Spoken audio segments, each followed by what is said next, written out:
a potato enthusiast in Kazakhstan, and we are in the Pavlodar region. Our first company is Aktogay Agro. Let's take a look at what this company does. Let's go.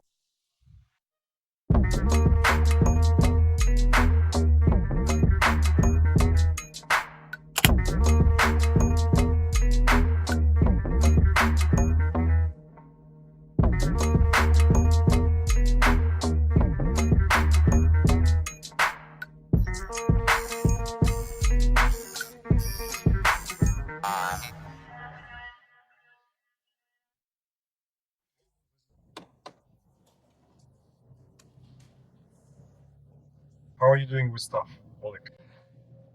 With staff, probably like everywhere else, there are difficulties, but we search bit by bit, we search for people bit by bit. That's why we raised the pay by 100%. Our salaries are decent, well, compared to the Pavlodar region, because we constantly analyze and monitor the situation. It's not just that we give people the opportunity to earn money. People actually earn a decent living. The only issue we have a big problem with people, so that they are responsible in their work, so that they follow all the recommendations we give them, because that's a major problem. Everyone knows everything, everyone can do everything. You start to explain, to comment, they listen. But as soon as you walk away, they do it their own way. Oleg, how much, well, if it's not a commercial secret, do the machine operators earn? In dollars, it's easier for everyone to understand it, the circle system per month. I can confidently say that the monthly payroll significantly exceeds $100,000, a truly substantial amount. Hours, specifically. That's not just the machine operators, it includes the machine operators, the grain facility workers, and the office staff. The majority, the main bulk is, of course, first and foremost, the machine operators. Because accounting the office, well, in agriculture, that's a very small number of people.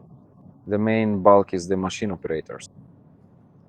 And is there any kind of, for example, incentive for years of service, for output or for qualification? We won't hide it this year.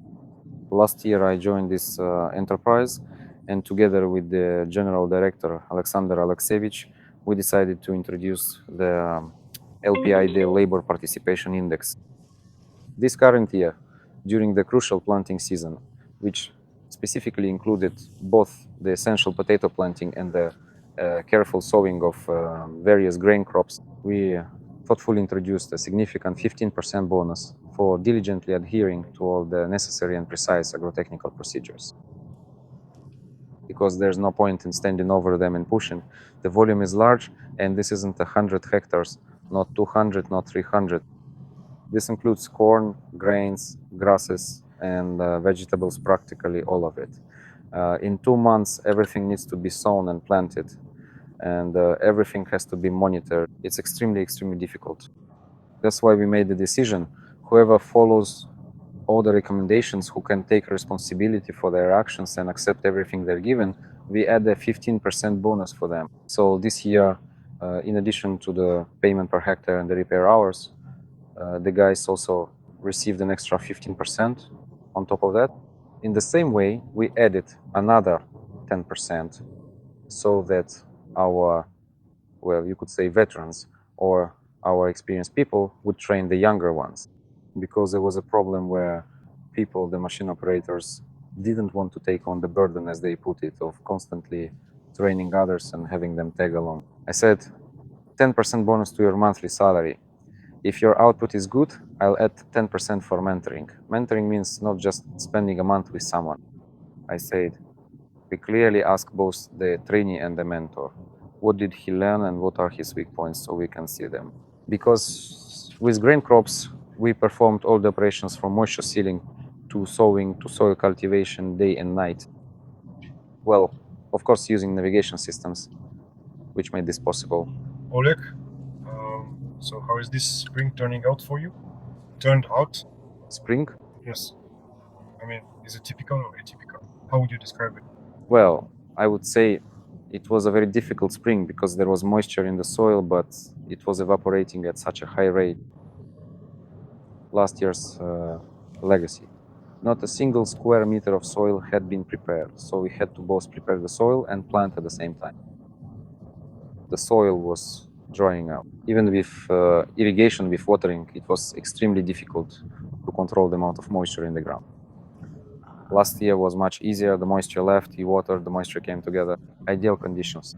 This year, as for moisture, there are fields where the soil has dried out so much that there is absolutely none left. Even though all the forecasts said there's plenty of moisture in the soil. Yes, indeed, there was a lot, but it was disappearing so quickly that we couldn't manage to do anything. Was it the temperature or the wind? It was both temperature and wind, combination of temperature and wind, and probably the month of May was just that warm. There was no rainfall in May. But the simplest thing you can notice here in our Pavlodar region, if we get May rains, our wheatgrass, that yellow one that has already turned yellow, our wheatgrass is usually tall, but right now it doesn't exceed 30 centimeters. This means that there was moisture, it went April moisture, but there were no May rains, and it didn't even grow. Ryegrass is this. This yellow one is like this. Yes, yes, yes. When did they land here? Here the landing took place from the 3rd to the 6th of May. Maya, Yes. Any questions? There are questions. if there's wind, please. Wind, sun. Many people immediately say there is not enough magnesium, there is not enough of that. No, no, it's the sun and the wind. Well, here it is from above. Here it is, moisture. Yes. How do you prepare since autumn? What to do? What kind of work? Well, of course, ideally from autumn, but as I repeated at the beginning, Not enough? last year we didn't prepare anything because of the rainy autumn. The harvest was tough. They couldn't finish for almost a month. It kept raining. We couldn't get into the field. Then we harvested non-stop, just kept harvesting. Last year we had 1,600 hectares of potatoes, so we didn't manage to do anything. The most we managed was to harvest all the potatoes and carrots, but in the fall we didn't prepare a single square meter. We started in the spring.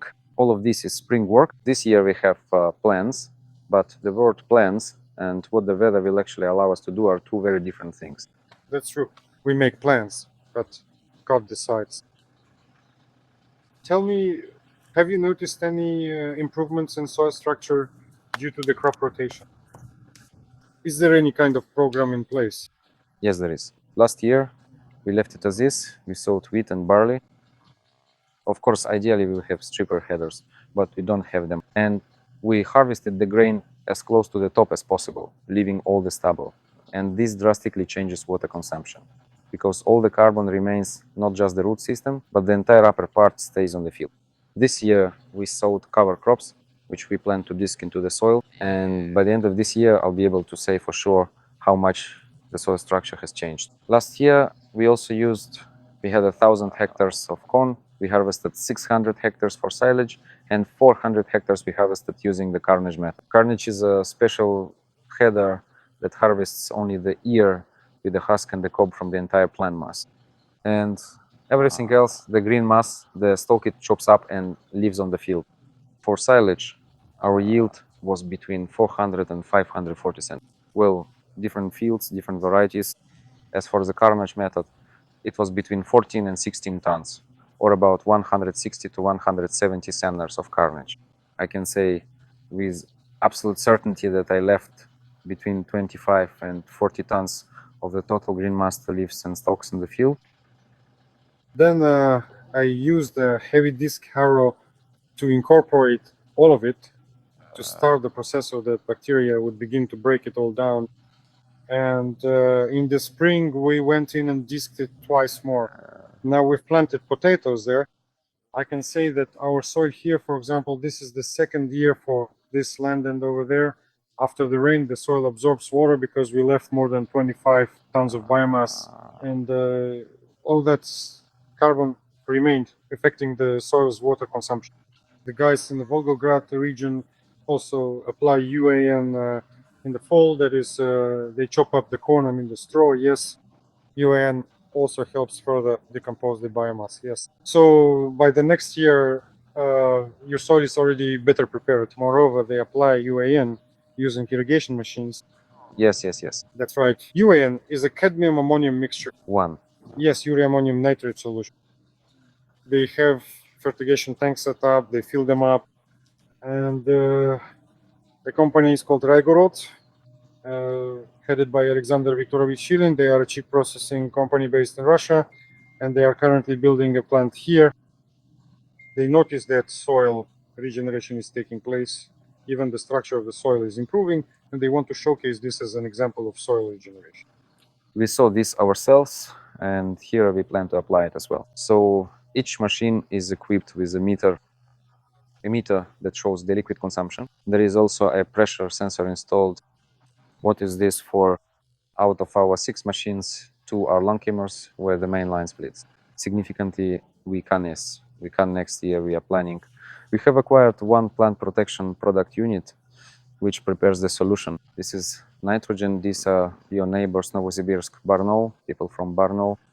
I'll show it at the base as well. And now we are planning to purchase from them the same module, which will allow us to prepare UAN ourselves. Why don't we want to buy liquid UAN? You'll comment on that right away and answer. It's the logistics. For example, this year we purchased more than 700 tons of ammonium nitrate, and we can use any truck, a flatbed, a tonner, any vehicle to deliver it. But with UAN, it's already more complete. I agree. So it's a very good topic, very interesting, but it needs to be local. Here we are 100 kilometers from the city. We brought in dry fertilizers ourselves, prepared them ourselves, and transported them ourselves. Because if we start bringing liquid fertilizers, it will be unprofitable for us due to logistics, the need for specific vehicles, and transportation. Plus, we get hit by the April-May period when there are load restrictions during the flood season. It's a challenge. By the way, UAN works really well for the tops. I mean, for everything you grow grains, yes, and corn. UAN is especially good for crops that produce a lot of green mass. And We don't use it yet. if you go to the field at the bottom, yes, if you are going On August 8th, on August 8th, went to Nizhny Novgorod region. Nizhny Novgorod region, at the Aksentys base, the Nizhny Novgorod company. What I want to say is that in the Stavropol region, I had experience working with corn, specifically with the ears, using UAN. The guys have a technology. They're also from the Stavropol region in the north. They're quite, I don't know how comparable they are to your conditions in terms of temperature, but they do have situations where it's necessary to apply UAN to increase yields, and the weight gain is pretty good. We have a seed plot where this year we'll be testing UAN On grains, on potatoes, and theoretically I can only speak in theory, but in practice we could meet in September or October and give feedback. Theoretically, UAN should be much more effective than ammonium nitrate or urea. What is its advantage?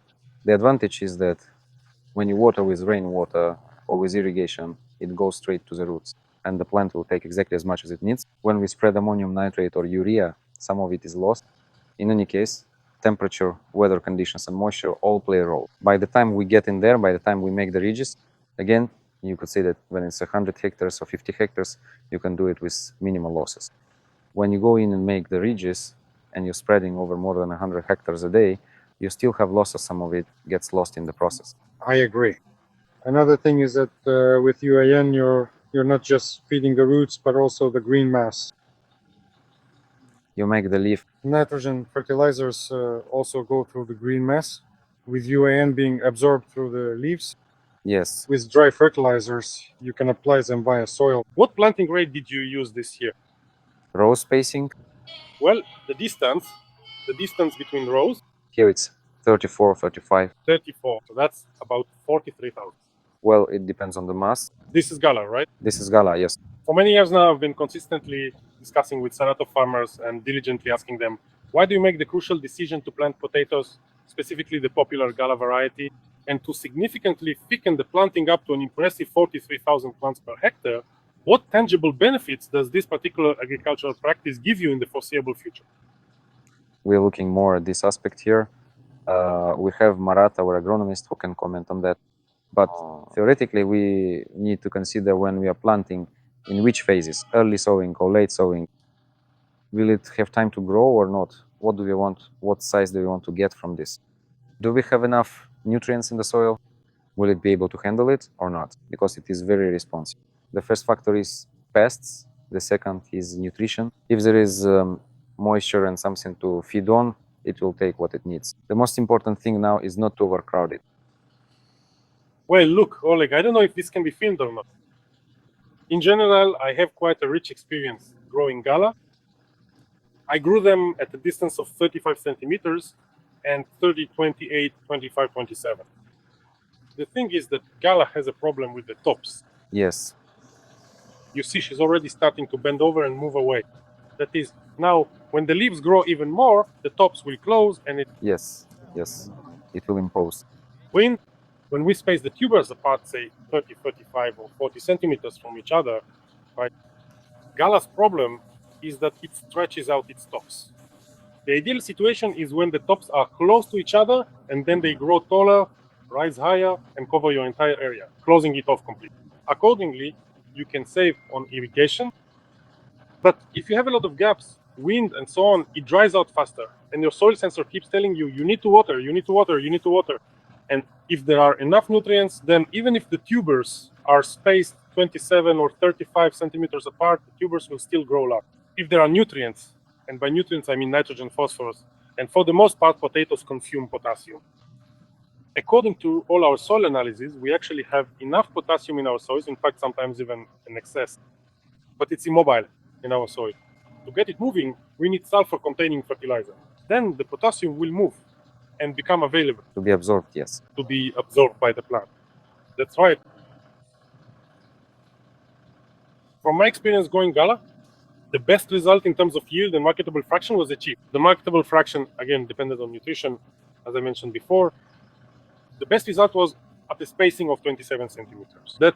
This is a density of 46,000 tubers per hectare, almost 47,000 tubers per hectare. We achieved the yield in terms of net yield. That is, the first batch we put into storage of 48 to 49 tons per hectare. And when we grew it at 32 centimeters, we got 37 to 38 tons per hectare. And what size grade? The size grade was the same, 6 plus, and we got about 70 to 75% marketable yield. That's it. I even did an experiment like that 1 year. In a 10-liter bucket, a paint bucket, that is a cylindrical bucket, I filled it with soil bought in bags, right? I planted potatoes and then took this bucket and cut it up. Yes. I cut them and look at how close the tubers were to each other, and was there any competition between them? That is, in this bucket, the tubers were distributed in such a way that they weren't pressed against each other. Here, if I may interrupt, it's probably not so much about the tubers being close to each other, but more about the area available for the root system to feed. The feeding area for the root system, that's right, but if we have a shared feeding area in this ridge, then that's enough. Look, for example, let's say here you have 1 kilometer, right? Yes. Let it be 1 kilometer. Right now you have 2,000 sprouted bushes here, but there should be 2,500 bushes. But this year, we also set up a small experiment for ourselves. We have fields where we applied fertilizer during planting and fields where we didn't, because for us, planting such a large area in a short time with fertilizer application means low productivity. That's why we divided them. Where we spread fertilizer with the ram, the distribution is uneven in any case. Because of the wind, the distance, our steps, it's always windy here. The only time we don't have wind is at night, and even then, not always. Let's go ahead and pull out one bush. Right now, the budding phase is underway, and accordingly, tuber formation is already happening.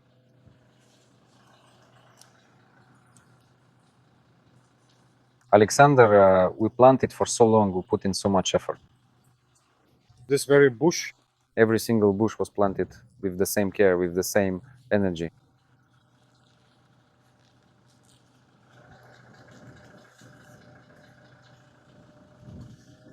Look here. Here is your seed tuber, and here is where almost its entire root system is located. So right now, it's all hanging down, but in the soil, it's spread out like this. If we provide the feeding area along the entire ridge, Yes, yes.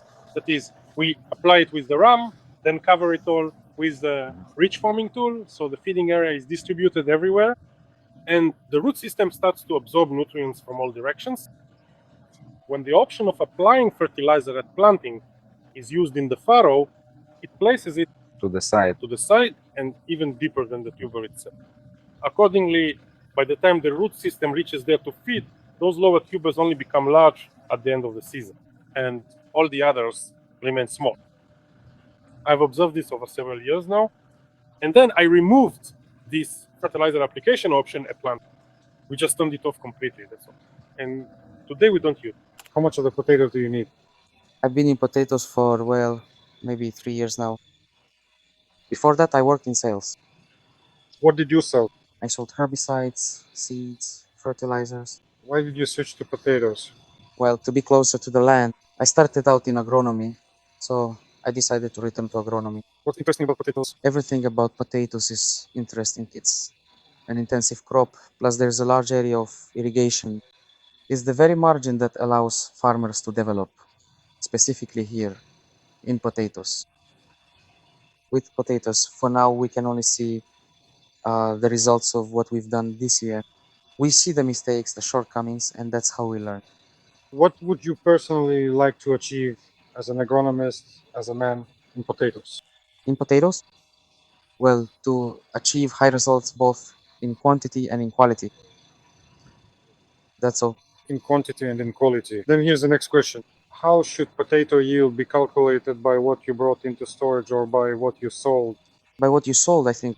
That's not to the agronomist's credit. Well, let's be objective, because the profit comes specifically from sales. So for you, it's based on sales? Not for me personally, it's for the benefit of the farm. But that's my opinion. Your opinion.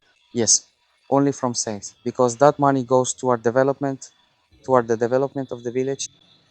Because Aleksandr Alekseyevich invests a lot of money into developing the farm.